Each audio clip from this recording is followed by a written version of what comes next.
ሶ ጋይስ የትሬዲንግ ቻሌንጃችን መጠናቀቁን ታውቃላችሁ። ከ1 እስከ 3 የወጡት ልጆች ተመሳሳይ 3 ላፕቶፕ እንደሚሸልሙ ታውቃላችሁ። ከ4 እስከ 10 የሚወጡት ልጆች ካሽ ፕራይስ ነበር የሚሸልሙት። እሱን ዴሊቨር አድርገን ጨርሰናል። አሁን በዚህ ቪዲዮ ምን እናደርጋለን? አብረን እንሄዳለን፣ ልጆቹን እናገኛቸዋለን፣ ላፕቶፓቸውን እንሸልማቸዋለን ማለት ነው። ስለዚህ አብረን እንሂድና እንሸልማቸው።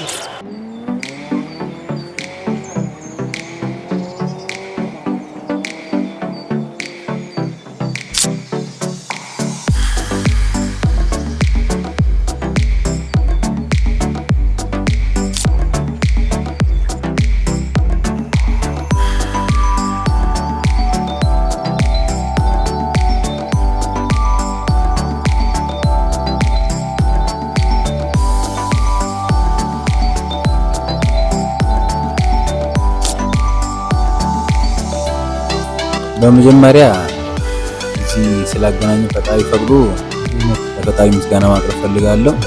አንተንም ስላገኘው ደስ ብሎኛል እና ትንሽ ቻሌንጅ ነበረ። ተማሪዎችም ይወጡ ስለነበረ ስቴሽን ግቢ ነው ወይስ እዛው ነው? አንተ ቤተሰብም እዛው ነው? እዛው ነው የተወለድኩት ማለት ነው። እና ትንሽ ስቴሽን ግቢ ተማሪዎች ይወጡ ስለሆነ ተይዟል ባቡሩ ማለት ነው። እና መምጣት አልቻልኩም ነበር ቦታ ጠፍቶ ማለት ነው። እና በዚህ አጋጣሚ እህቴ ለማመስገናት እወዳለሁ። እሷ ነች በቃ ይሄን ኦፖርቹኒቲ እንደምን ብላ ፈልጋለች አግኝቼ በዚህ ተካፈል ለቤስት ትሬደሮች እኮ ነው እዚህ ተሰብስባችሁ አይደል? ቶፕሲ ከዛው ሰው ቶፕሲ ወጣች አሸንፋችሁ ለቤስት ትሬደሮች እኮ ነው።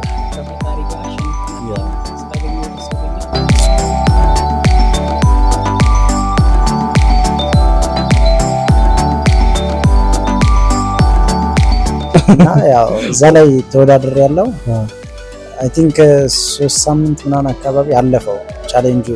ያንተ ሪል ቻሌንጅ ሲጀምር አካባቢ ያለፈው የሱ ያው ወደ ማለቂያ አካባቢ ነበርና ያው ተወዳደርኩኝ ምናምን ነገር ደግሞ ዲሞ ቻሌንጅ ነበረ። እዛ ቻሌንጅ ላይ ደግሞ ያዘጋጀው ቻሌንጅ የነበረው 50,000 አካውንት እንዴት ማኔጅ ማድረግ እንደምንችል የሚለውን ነገር ለማሳየት በማለት 50,000 ዴሞ ክፈቱና ያንን 5% ዴይሊ ሉዝ ልክ እንደ ፕሮፈርም ሩል ማለት ነው። በዛ አዘጋጀው ያው ብቻ አሪፍ አሸነፍኩኝ። ያው ፈርስት ፕሌስ ነበር። አጋጣሚ ሁለቱንም ላፕቶፕንም ያገቻልኩት እንጂ በጣም ብዙ ስትራግሎች ነበሩ።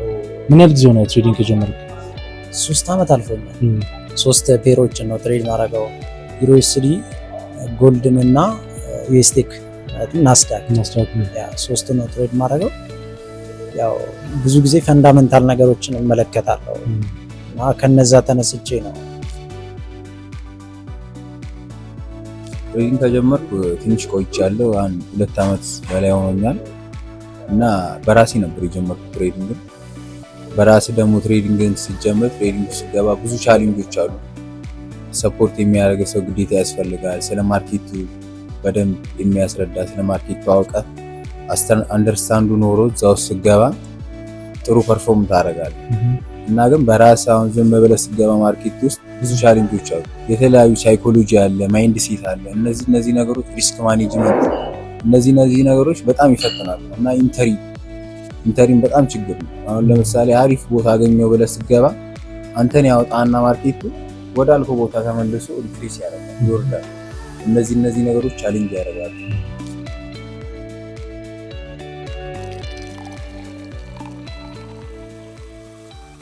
ሜንቶር ፈልገው ማለት ነው። ግዴታ ዝም ብለው ማርኬት ውስጥ በራሳቸው መግባት የለባቸው። ለምን? በራስህ መማር ማለት በደረጃ መውጣት ነው።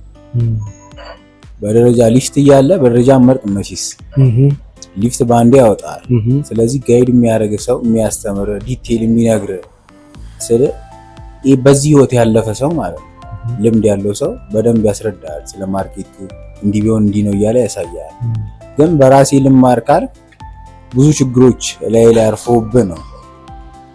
እሱንም መቋቋም ከቻልክ ነው ያን አልፈ የምትወጣው። ግን ያን መቋቋም ካልቻልክ ደግሞ አብዛኛውን ትሬደር ይጀምራል፣ ይወጣል፣ ተስፋ ቆርጦ ይወጣል። ወይ ትሬዲንግ ስካም ይላል፣ ብሬን በላኝ ይላል። ግን ያ ይሄ እንደዚህ የሚመጣው ከምንድን ነው? ማርኬቱን ካለመረዳት ነው። ይሄ ማርኬት ማለት በጣም ትልቅ ቢዝነስ ስለሆነ ለምን ሁሉም ማትረፍ ነው የሚፈልገው። ትልልቅ ካምፓኒዎች አሉ ማትረፍ ነው የሚፈልጉት። ብዙ ኢንስቲትዩሽኖች አሉ ማትረፍ ነው የሚፈልጉት። ባንኮች አሉ ማትረፍ ነው። ከነዚህ ሁሉ ጋር ነው ትሬድ የምናደርገው ማለት ነው። ስለዚህ የእነሱን ስትራክቸር መረዳት ነው። ቢቢ እኩል ነው ማርኬት የሚሄደው። እነሱ ሲሸጡ አንተ መሸጥ ነበር፣ እነሱ ሲገዙ አንተ መግዛት፣ ዲማንድ ያለበት ቦታ ላይ ማለት ነው። እና እኔ የምመክረው መማር አለባቸው። ሁልጊዜም ኤክሰርሳይዝ ማድረግ፣ ተስፋ ለመቁረጥ፣ ከዛ ለውጥ ይመጣል። ከፈጣሪ ጋር ለውጥ ይመጣል ብዬ አስባለሁ። ኦኬ ያው የኔ ትልቁ እንደዚያን ነገር ሚስጥሩ እንደራሴ ፐርሰናሊ ነው ሳደርገው የነበረው።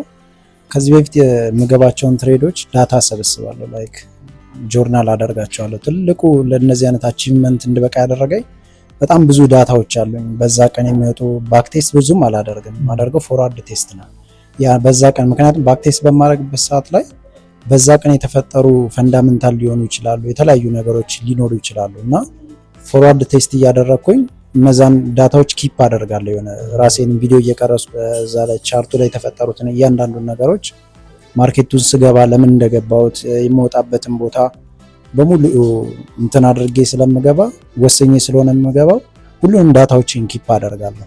ሶ የትኛው ጋር ብገባ የተሻለ አራር ላገኝ ይችላለሁ የሚሉትን ነገሮች በሙሉ ዳታዎችን ሰበሰብኩና ትልቁ ሚስጥሩን ለራሴ ጆርናል፣ ፎርዋርድ ቴስት እንዲሁም ደግሞ ሉዚንግ የሚለውን ነገር ዲፊኒሽኑን በራሴ ፐርሰናሊ ቀየረው፣ ሉዝ ማድረግ ማለት ነው። ምክንያቱም ከዚህ ሉዝ ብዬ የማስበው የሆነ ትሬድ ገባና አጌንስት ከኔ ከሄደብን ላይ ስቶፕ ሉዝ ከመጣብኝ ያ ነገር በቃ ሉዝ ነው ብዬ ነው የማምነው።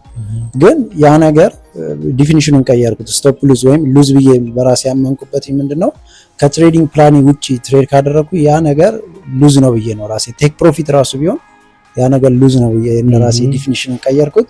ከዛ በኋላ የሚመጡትን ትሬዶች ምናምን ከዳታዎች አንፃር ከፈንዳመንታል አንፃር እነዛን ነገሮች ሲመለከት በጣም አሪፍ ራሴ ላይ የሆኑ ፐርፎርማንሶችን ፖቴንሻል እንዳለኝ በራሴ ማመን ጀመርኩ እንጂ ከዛ በፊት የነበሩት እንዳለ ጭምልቅልቅ ያለ በቃ ዳውት ይኖራል ራስክ ላይ ይሳካል ወይ? አዎ በቃ በጣም ብዙ ጊዜ ተስፋ ቆርጬ ምናምን ስልኬን እንዳለ ባሳይ በቃ ክስክስ ያለ ነው ምናምን ነገር በጣም ኢሞሽናል ነበርኩኝ። አሁን በፕራይስ ትገዛለህ?